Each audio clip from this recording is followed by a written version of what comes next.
right. Good evening and welcome to Garfield Heights City School District's special board meeting and work session. Today is Monday, August 9th, 2021. Mr. Sluka, I call the meeting to order. Mr. Sluka, can I have roll call, please? Ms. King, Yes. Here. Kirby, Yes. Morrison, Yes. Ms. Thomas, Yes. Mrs. Daniels. Present. Can I have a motion for the adoption of tonight's agenda, please? Second.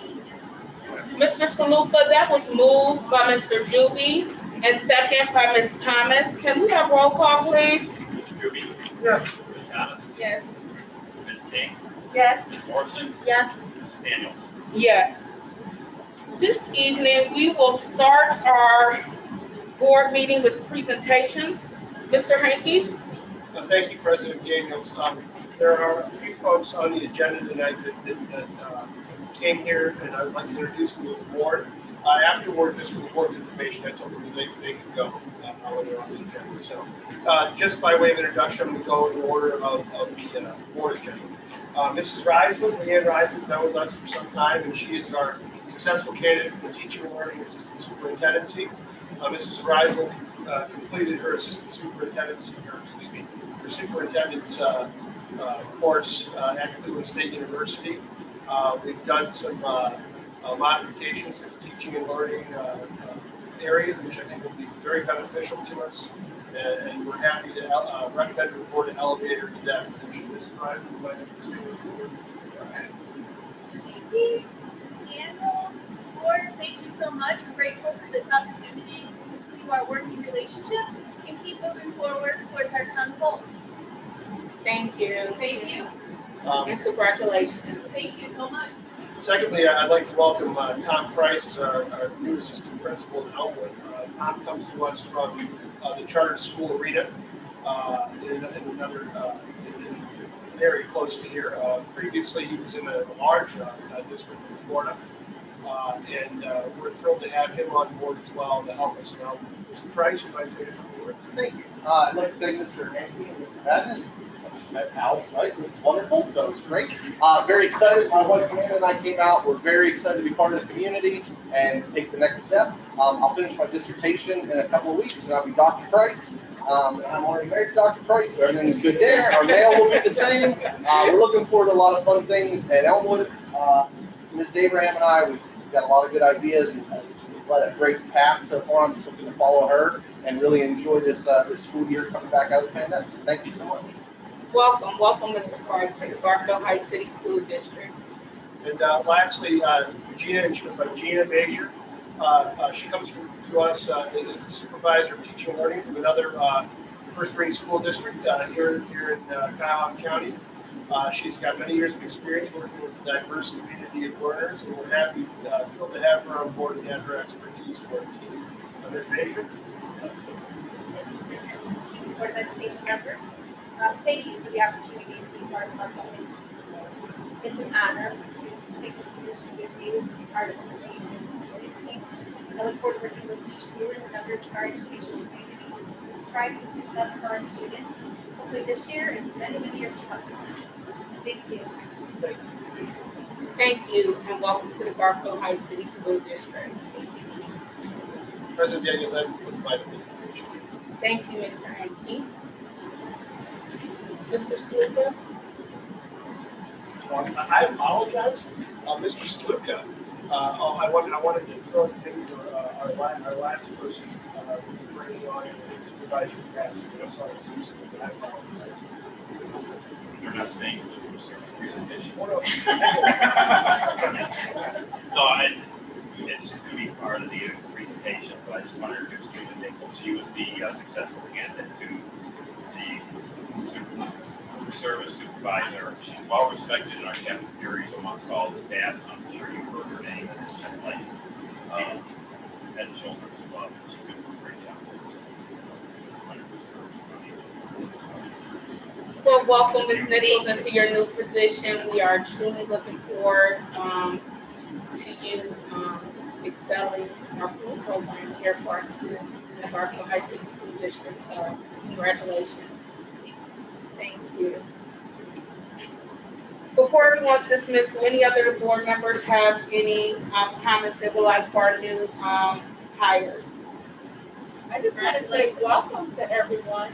It's a pleasure meeting you and congratulations, Mrs. Bryson and Mrs. Nichols. I've already been invited to breakfast. And I envy Dr. Price. I will be there in 3 years. I'll see you in 3 years. Congratulations. Hey, Millette, Yes. thanks, Tom. Couple more weeks. Any other comments? Congratulations, thank you guys, and welcome. Same here, congratulations, welcome to Garfield. Thank you, guys. Thanks.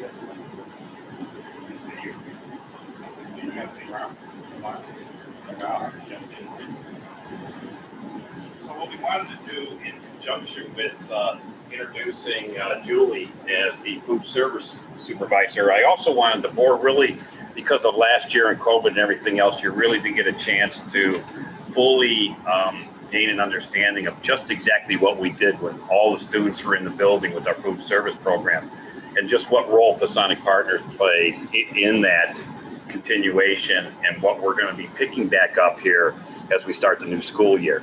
So with us today is Sarah Carlson from Pasonic Partners. And Pasonic, what we did last year, if you had a chance to meet her, was Laura Palgren from Pasonic was really kind of our food service person that was in the buildings. And if you had students in the buildings, I'm sure they all got to meet Lauren, and she was out and about. Well, Lauren moved on to a better position. Pasonic is taking a step backwards as far as support, because they're not going to be able to support the same way with the person, just finding the right people. But then we have the right person in-house to kind of take that over, learn under Lauren, and she has some great ideas, and Julie. And then Pasonic's going to step up and be that support person as far as like the menus and everything else. But I wanted to give the board a presentation of just exactly what Pasonic has done, what we've done in the past, especially with the Breakfast in the Classroom program that we started up here almost, 3 years ago. We were running the Breakfast in the Classroom program. Couldn't run it last year because of COVID and everything else, but we're going to pick right back up. So you have in front of you a presentation that I'm going to introduce to Sarah, and she's just going to go over some of the things that we're going to be talking about and doing for this coming school year. Now that we're going to have all the students back in, which is a good thing for us and a good thing for the students. So Sarah, so this is a highlight of what we've been doing, and then we're going to talk a little bit about what we're going to be doing for the school year. So, all right, Sarah, thank you, Mr. Sluka. So as you can all see, these are some pictures of Breakfast in the Classroom. As Mr. Sluka said, we started this program in the 2018-2019 school year through a grant that we got through CRAC, which is a nonprofit through Walmart, to be able to do breakfast in the classroom. So a really cool opportunity to be able to provide hot meals to the kids in Garfield Heights, because when I came here in the 2018 school year, it was like very, very low participation in breakfast. And I'm like, I just don't know why that is. And a lot of the kids said, well, I don't really love a whole breakfast here. I'd really love a hot breakfast sandwich or a cinnamon roll. So I'm like, well, there's grants for things like that. And we were awarded a $70,000 grant to start this program, which was very helpful. And it's been successful throughout. Lauren did implement, I had it in the K through 5 buildings when I was here. And then when she took over in the 1920 school year, she introduced it at the middle school as well. So we were able to make that program K through 8. So really great program. We were able to get lots of equipment that made that process very easy. If you'll see, there's some pictures of some homemade items or simply scratch items. At Pasonic Partners, we are a group of dietitians. That is my trade and what I went to school for, though I really kind of don't do a whole lot of that anymore.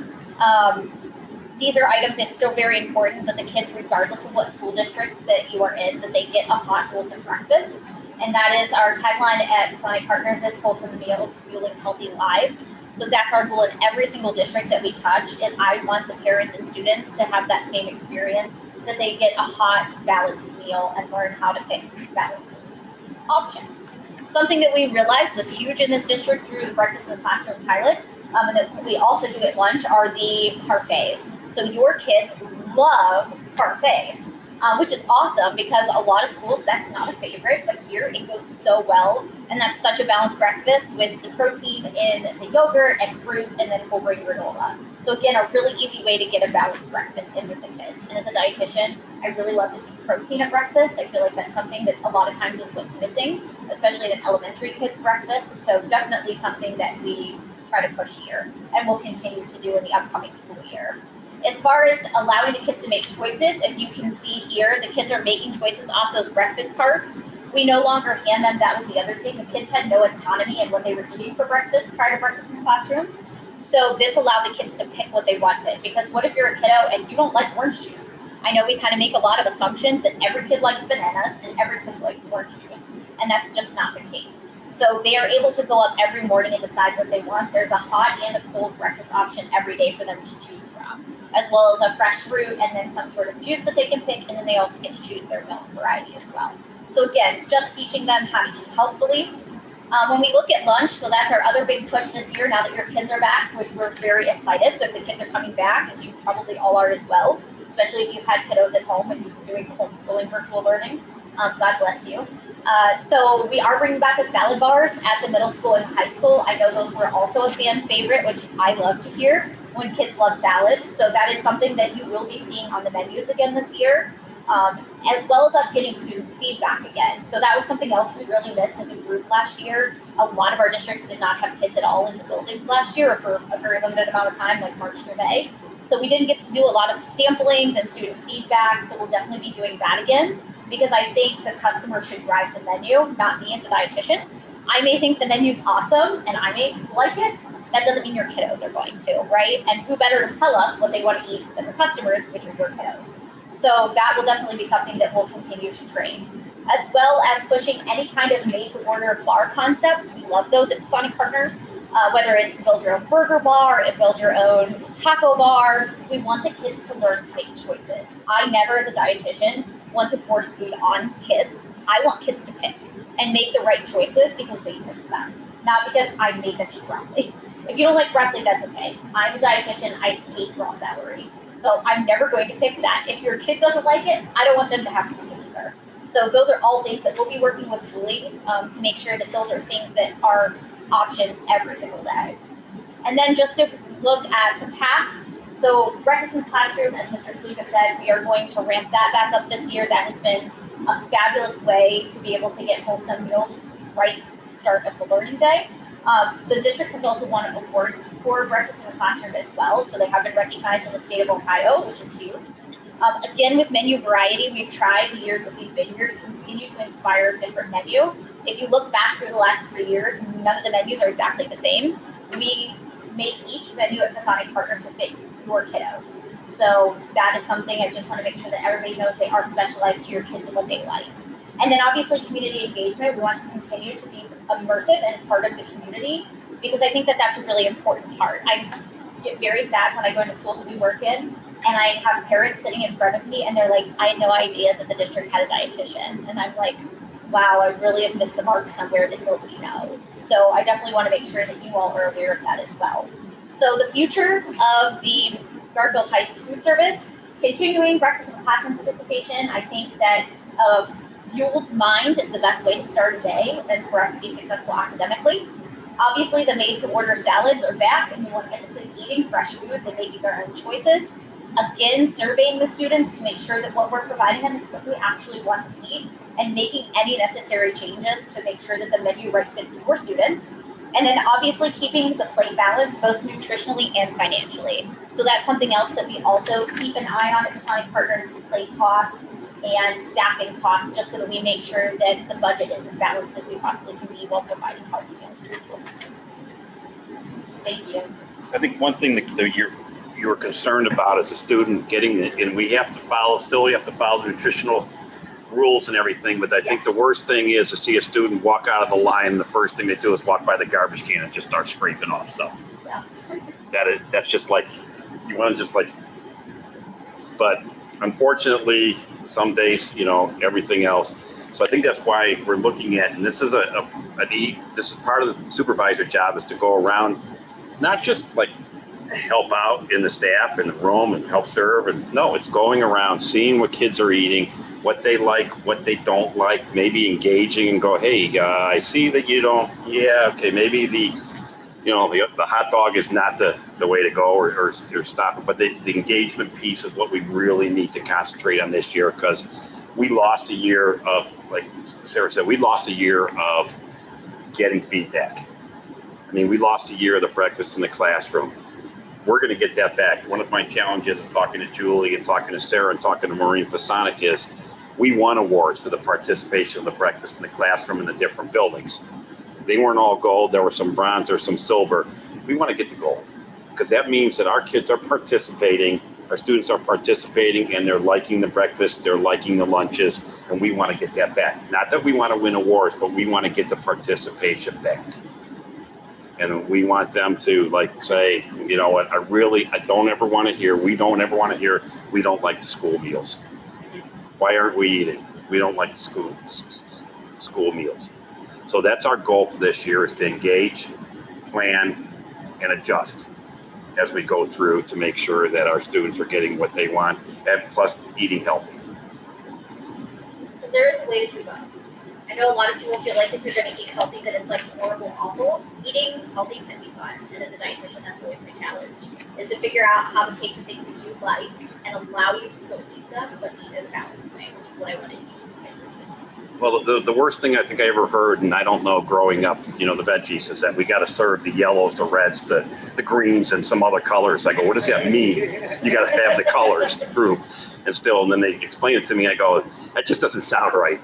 We got to have a yellow. We have to have a yellow vegetable. We have to have a red fruit. We have to have a green vegetable. What? So really, and if you're like growing up a kid. Some kids like broccoli, a lot of them don't. So how do we make broccoli fun?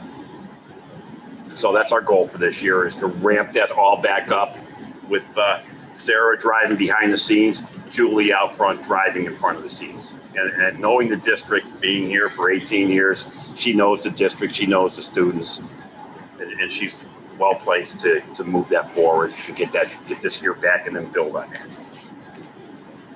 Any questions, kind of like observations, concerns, or some of the things that yes? Just a couple questions. In terms of the student feedback, how are we looking at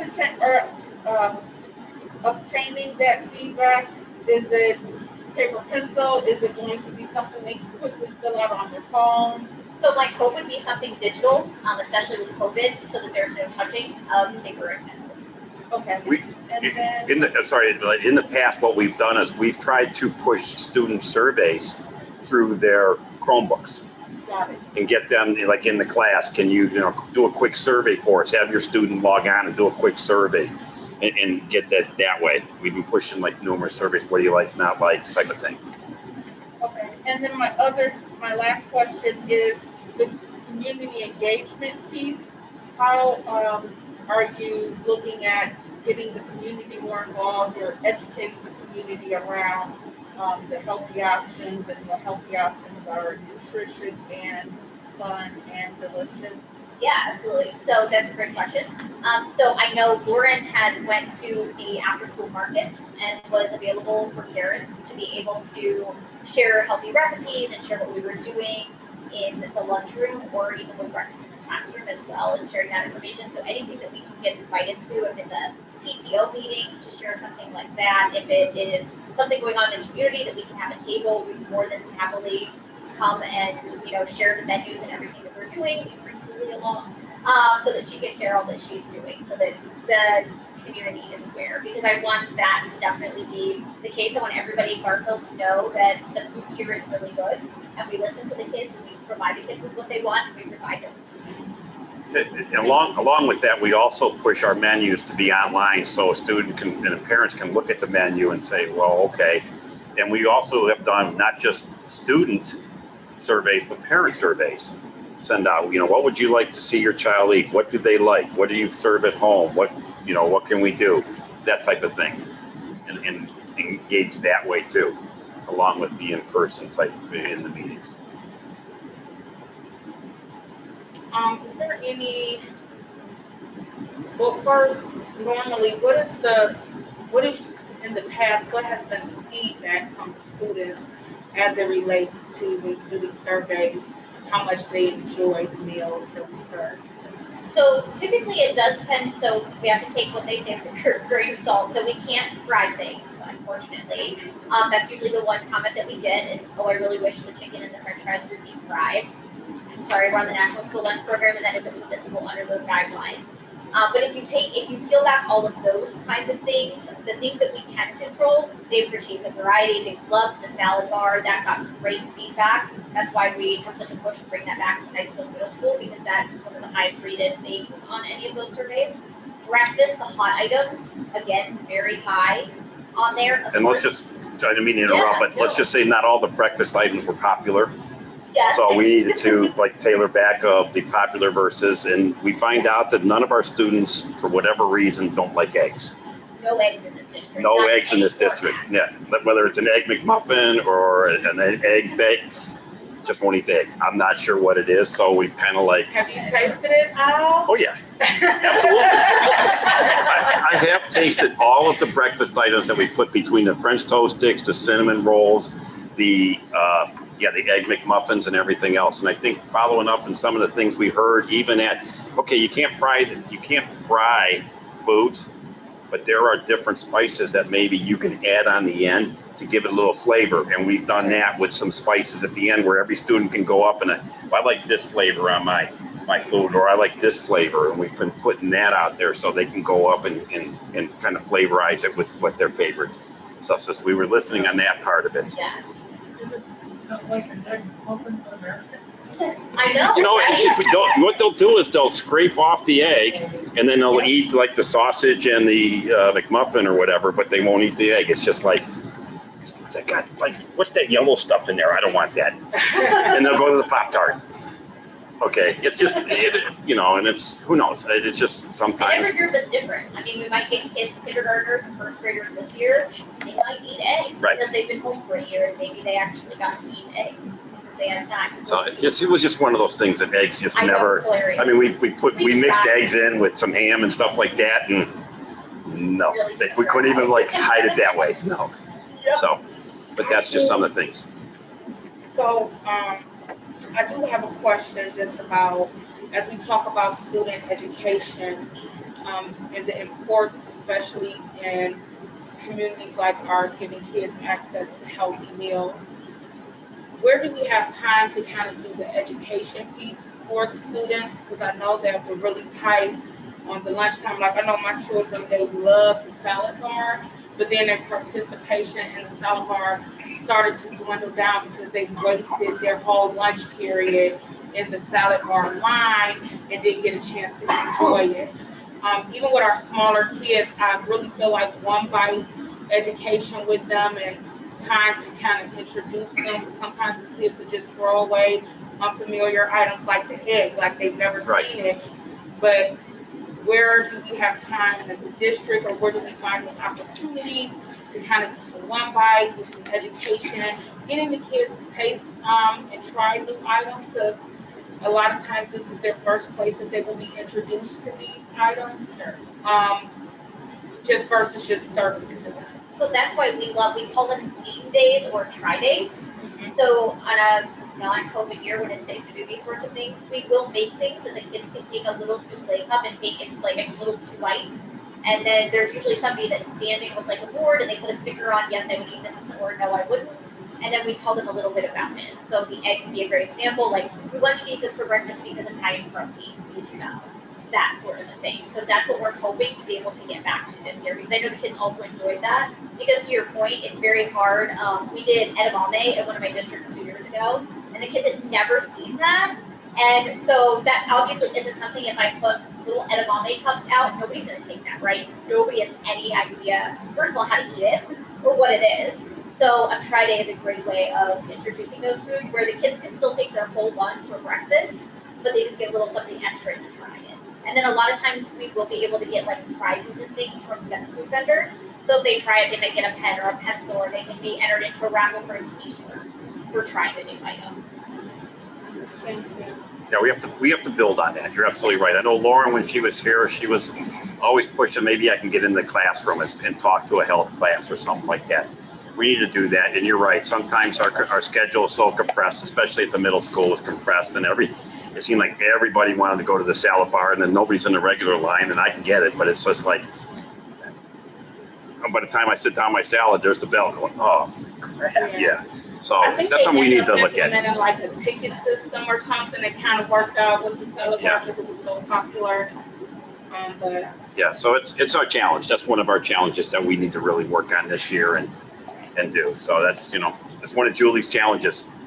yes. Yeah, she Yeah. just said while you all were chatting, she was like, maybe instead of just putting all the kids through a salad bar, we can have pre-made salads for kids that aren't picky, and that would just take a pre-made salad so they can just grab and go. Which I think is a fantastic idea.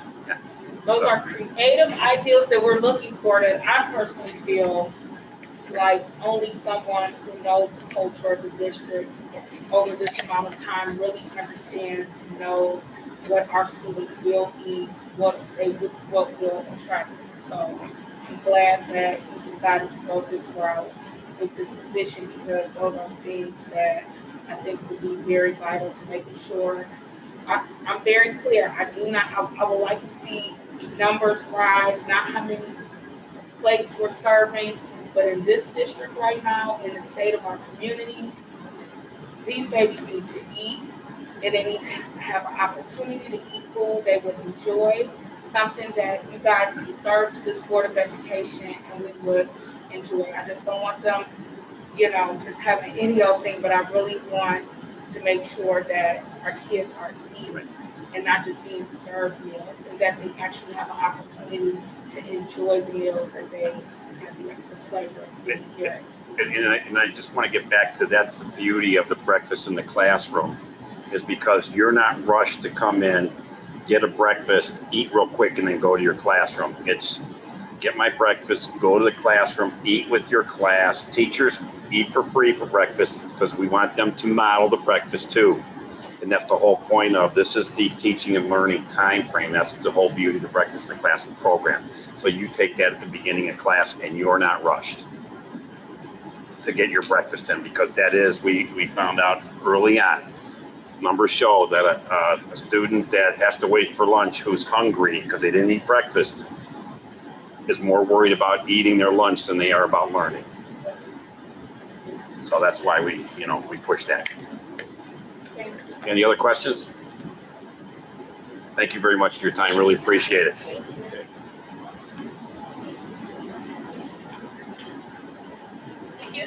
Thank you so much. Congratulations. Thank you. I'm gonna come to Email us and tell us what your kiddos want to eat. I want to know. Oh, I will tell.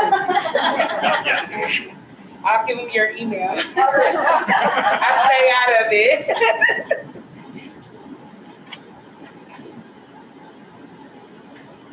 Our next item on our agenda this evening is discussion.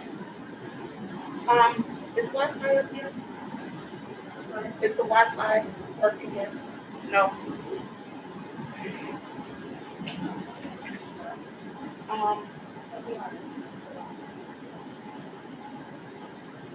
I was relying on my device for the regular agenda. So, do everybody have access to the tentative agenda? Yeah, give me a second. President Daniels, I actually tether, I'm going to try to tether my computer in case anybody's questions go. Okay. And I can kind of go, I can kind of go. But everybody has a copy of the tentative? Yeah, I looked it up earlier though. Yeah.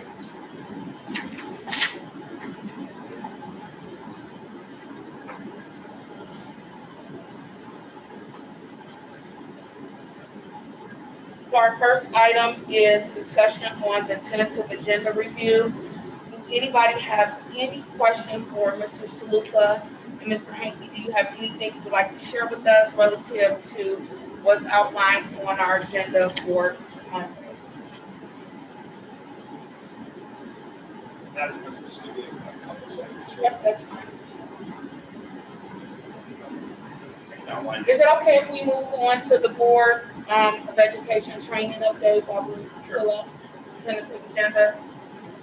That'll give us an opportunity to do that. The next item on our agenda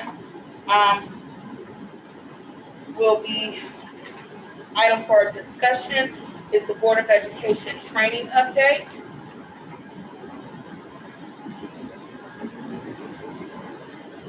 I'm going to share some items relative to our board equity training, and then we have some discussion on that. The Board of Education, we had a retreat with Deborah Keys Wright. It was a virtual equity series, and during that series, we had the opportunity of meeting and discussing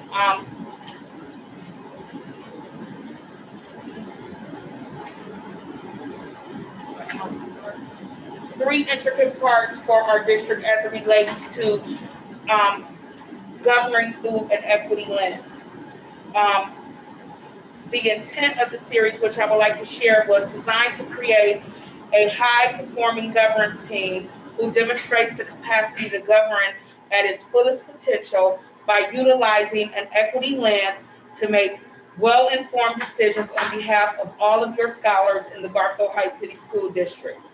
During this training, we were able to accomplish this by reviewing the history of public education with a laser focus on understanding the historical purpose, how it impacts the current landscape of public education today, how governance teams perpetuate inequities, and what the role of the Board of Education is in ending inequities in the public school systems. The first part of our training, we discussed creating common language and discussed what equity is to us. During that time, we went over an assessment that Deborah Keys Wright had given to the board as a whole, and the assessment results had indicated that our board is committed to a shared vision of equity. The board has strong beliefs and values about equity for students of the Garfield City Schools. The board feels it has a collective relationship with staff and community. The board aligns and monitors resources to support equity efforts. The board understands the importance to work as a united team with trust as its foundation. The board realizes the importance of continued professional learning opportunities around equity. During that first part, we created common language and discussed what equity meant to us. Then on the second part, we discussed strategic approaches to advance equity. In that session, we identified educational equity hallmarks, which was the curriculum, access, discipline, funding, resources, teacher quality, instructional practice, and standards and expectations. During that meeting, we kind of went over the four key focus areas for us to govern the district through an equity lens, and that was through the budget, human resources, teaching and learning, school climate and safety, and we kind of went over a lot of discussion relative to those items. In part three, we worked on our equity statement. So we took everything that we learned during the other parts of our training, gathered the common language that we came up with, the items in which the four key focuses, and collectively, the Board of Education, along with Mr. Hankey, Mr. Saluka, and Mr. Patton, we came up with an equity statement collectively. During that meeting, the equity statement that we proposed that this board adopts is equity is a collective responsibility to create systems and policies for all students, which will eliminate barriers so students have equitable opportunities to succeed in our school district and their futures. Equity ensures that all students have an environment that encourages, cultivates, and provides a quality education. We acknowledge our efforts will not be static and are committed to ongoing review. As we move forward as a district, our next steps is, now that we have our equity statement, to adopt this equity statement. Well, first we're going to send it through our equity task force for review. Once the equity task force has reviewed it, we plan to adopt this equity statement as a district and a Board of Education. We will From the equity statement, our intent, I hope as a Board of Education, our next step, as we discussed in our training, is to begin working on an actual equity policy. So that will be our next steps. Our facilitator gave us 7 steps, a 7-step equity action plan, and it was identify and understand your district's demographics, analyze the data, define equity for your district and community, embed educational equity training into all levels of professional development for administrators, staff, and board, pursue and practice cultural awareness and competence, analyze policies and practices with an equity lens, develop an action plan and/or policy to incorporate equity into your district structure. So with this information and these action steps, I'm proud to say that we are on our way to our first step with adopting the equity statement. And one thing I can say is our district has truly been an advantage, and we are moving at a nice pace thanks to Mr. Hankey having Yolanda Hamilton on board and our equity task force. So there's a lot of steps that other districts necessarily, we're ready to kind of move forward because we have an equity task force to filter this through. Mr. Hankey, our equity task force meeting is on Wednesday. Yeah, we things have been a little in flux with meetings around Wednesday. So we have shared this statement with the equity task force, and it has also been reviewed by our equity consultant.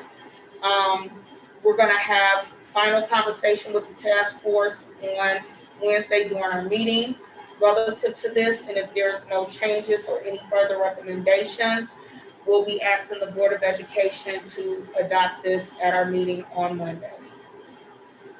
Was there anybody else that had any other feedback that they wanted to share relative to this training or any other trainings that you have participated in on behalf of the Garfield Heights City School District during this last month?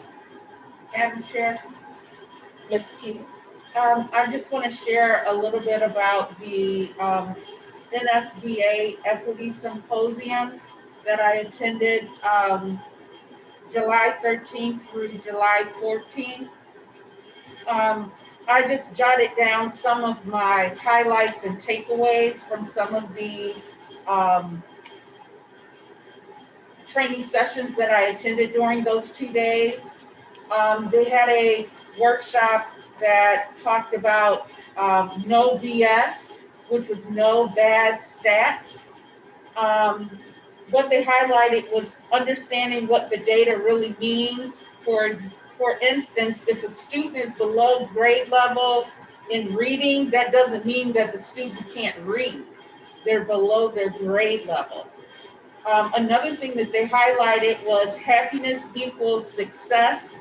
So it's really helping our teachers understand that being respectful, nurturing, and taking a strengths-based approach will help their students be more successful academically.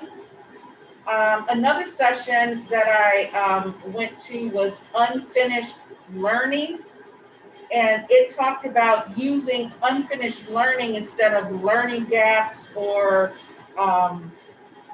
other terms that really have a negative connotation to it, but it's unfinished learning. It's learning,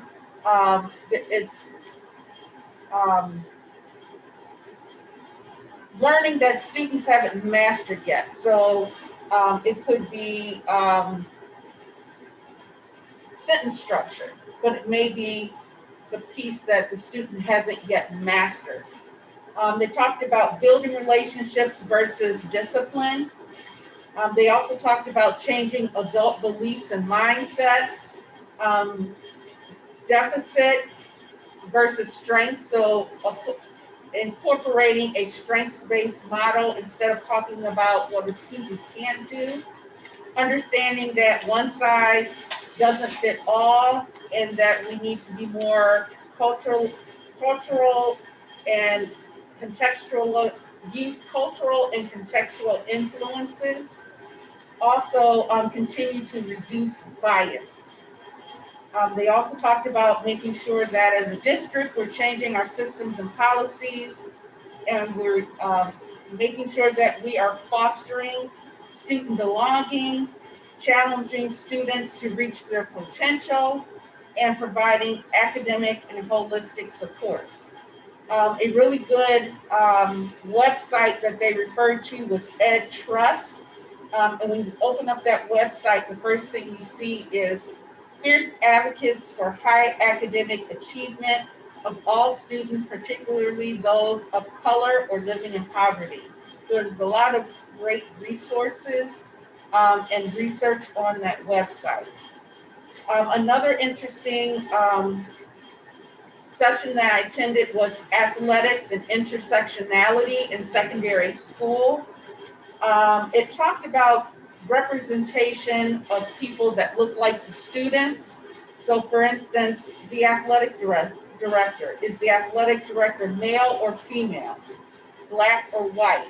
So really taking the notion of intersectionality, our student athletes, they cross here, so there's an intersection.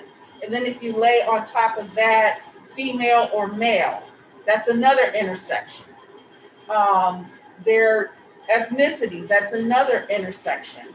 So really taking a look at, in my mind, we're talking about athletics and intersectionality, but really as a district, making sure that we are addressing all of the different intersections that our students may represent. They also talked about rethinking the role of SROs in schools.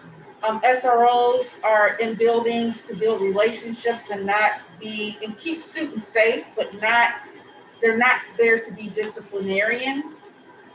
Many schools are now moving to a police-free school. And they really talked about looking at your data and making that decision and really working with the SROs to know their role and also for the students and the staff to understand the SRO's roles.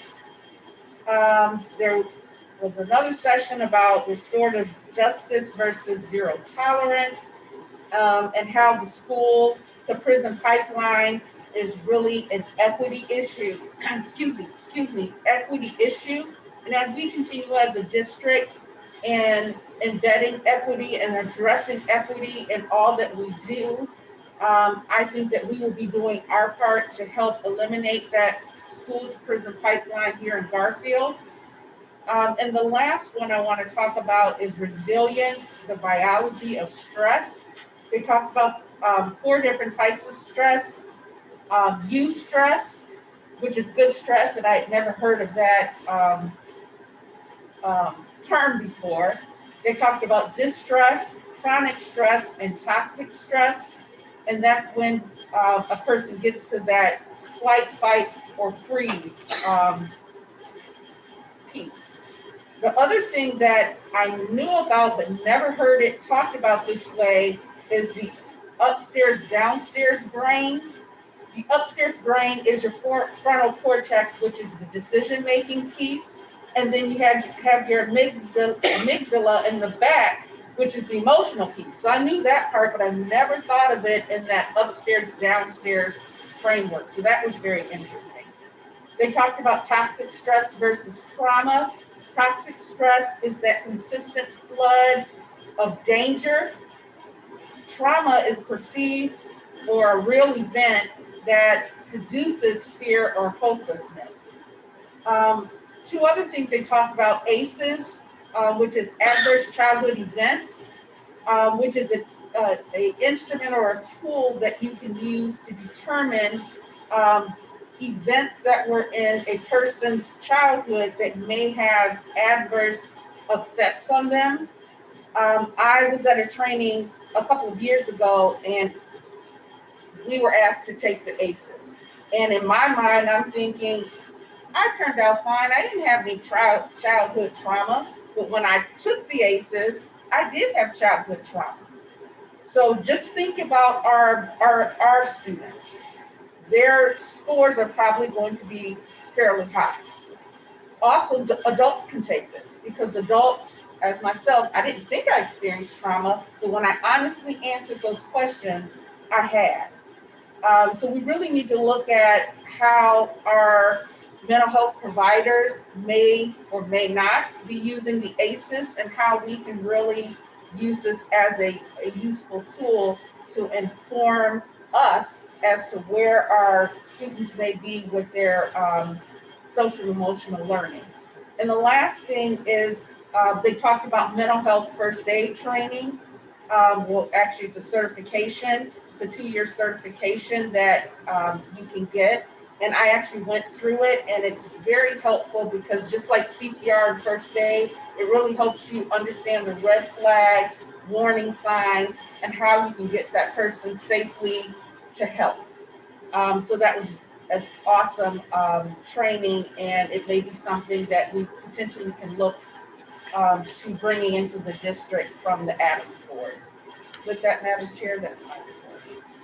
Thank you, thank you, thank you, thank you. Do anybody have any questions relative to any of the items that were shared? Or did anybody else have any training they attended that they would like to report? Okay, with that being no one, do we have the tentative agenda? Okay.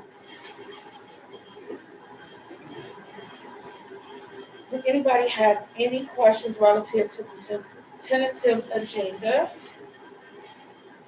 that was presented for review for Monday, August 16th, regular board meeting? Mr. Ruby, I'm sorry, come again? do you have any questions relative to the tentative agenda?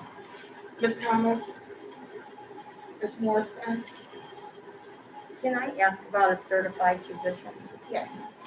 I see we lost our American Sign Language teacher. Are we gonna be able to fill that by the time school starts? Yes. Okay.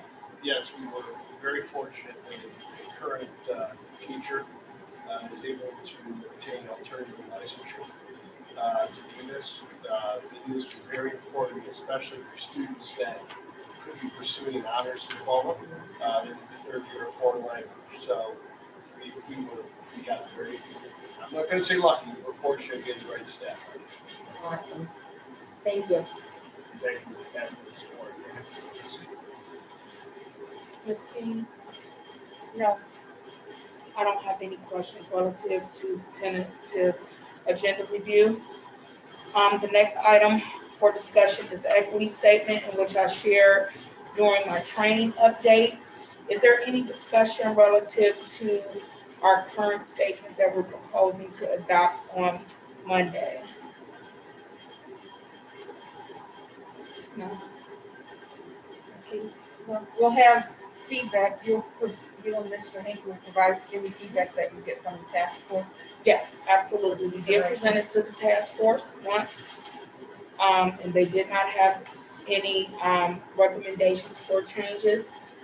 But our consultant did review it, and she believes that she indicated that it met the mark, in which she would, she recommends that the board adopts it as written. And then the next item on our agenda is the CBCC board appointment. The Garfield Heights City School District appoints a board member to the Cuyahoga Valley Career Center on behalf of the Garfield Heights City School District. That seat was held by Ms. Kitson, and she resigned that board appointment. With that resignation, this Board of Education now is left to appoint another member to sit on the Cuyahoga Valley Career Center Board on behalf of the Garfield Heights City School District. At this time, we can have a discussion on board members that would like to be considered for that appointment, and we will be making that appointment on our meeting on Monday, August 16th. And from there, the Cuyahoga Valley Career Center will, I did speak with the president, them, and our administrator, our executive staff will coordinate your next steps. I did receive a interest from Ms. King and both Ms. Thomas.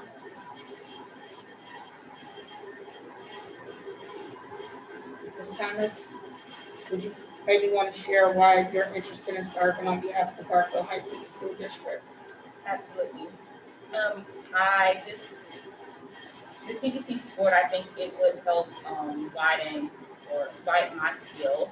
I'm very interested in learning more about what they do and how they impact our students. I know I've known a lot of students who have gone through CBCC and it has really landed them in great places in their lives. And so I would like to impact the CBCC board and help impact our students and stand up for our students and the things that they need from CBCC. Ms. King?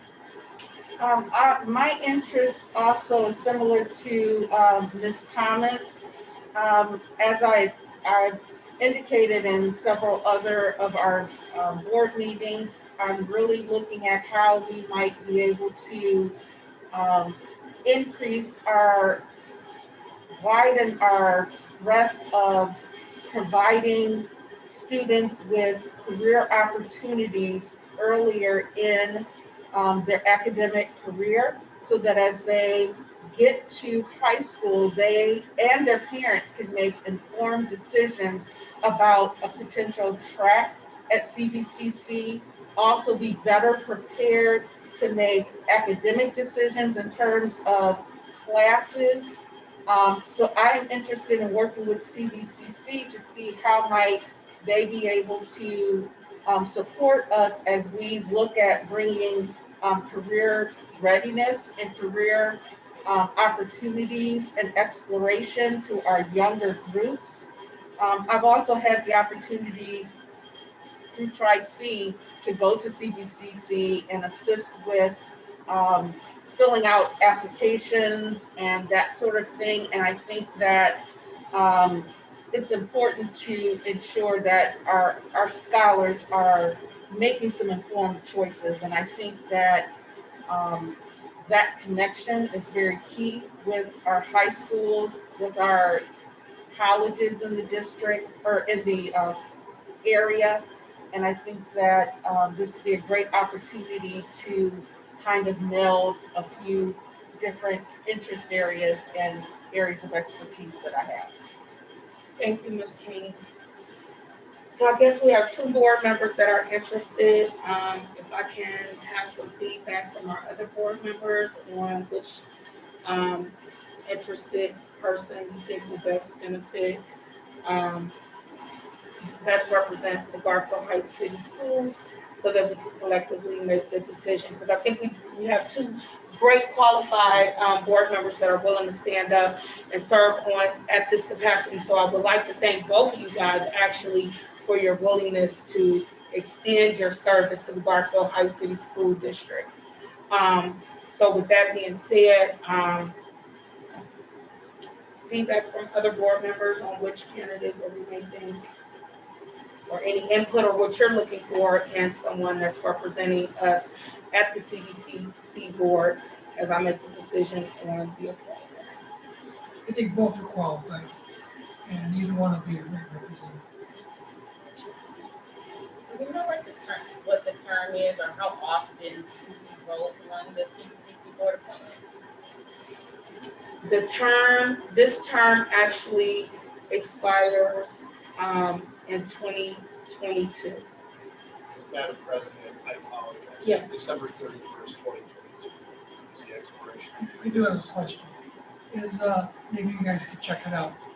In the past, when we appointed the CBC board member, it was done by the majority of the board, or does the board president?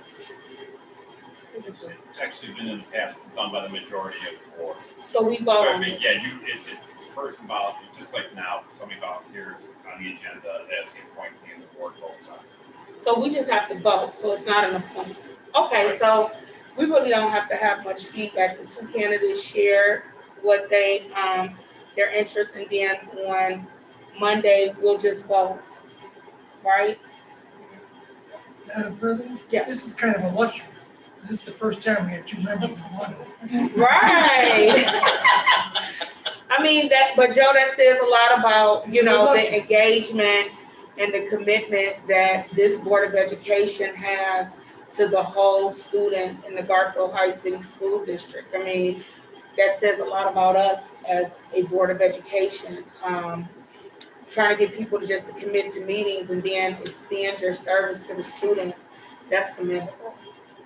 That's commendable. So thank you, Ms. Thomas, and Ms. King, for your willingness to serve, and we'll make the decision on Monday as to who will serve on behalf of the Garfield Heights City School District. And as Joe says, we're in good hands, no matter which one of you guys we decide. Thank you. Our next item on tonight's agenda are superintendent recommendations. Madam President, Yes. move and waive items 4 and 5.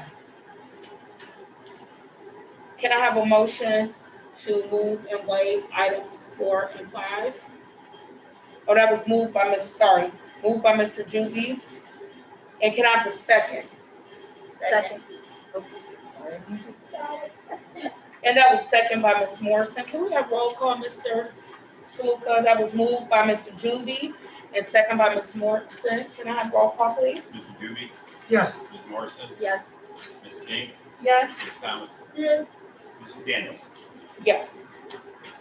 Oh, we're voting on CBC tonight. Well, you could, We I'm sorry. can, I was gonna say the same. Well, we can, the board can vote to table it till the regular meeting next week. You just need a motion to table it until the next, till the regular meeting. in August. 16th. Make a motion to table item number 6 miscellaneous for the Craigville Valley Tourism or appointment to next Monday's meeting. Second. any discussion? That was moved by Ms. Thomas, second by Mr. Juby. Can I have roll call, please? Ms. Thomas, Yes. Mr. Doobie, Yes. Ms. King, Yes. Ms. Morrison, Yes. Mrs. Daniels. Yes. And then, Do the same thing for item 7, we can table it, motion to table it till the, next special meeting schedule or schedule this special meeting.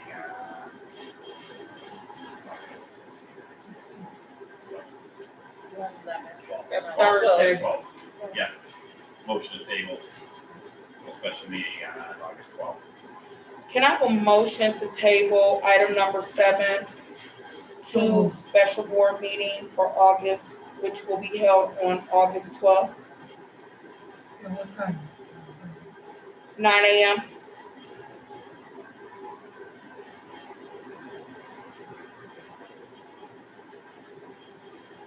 Double. Second. That was moved by Ms. Thomas, second by Ms. King. Is there any discussion? With there being no discussion, can I have roll call, please? Ms. Thomas, Yes. Ms. King, Yes.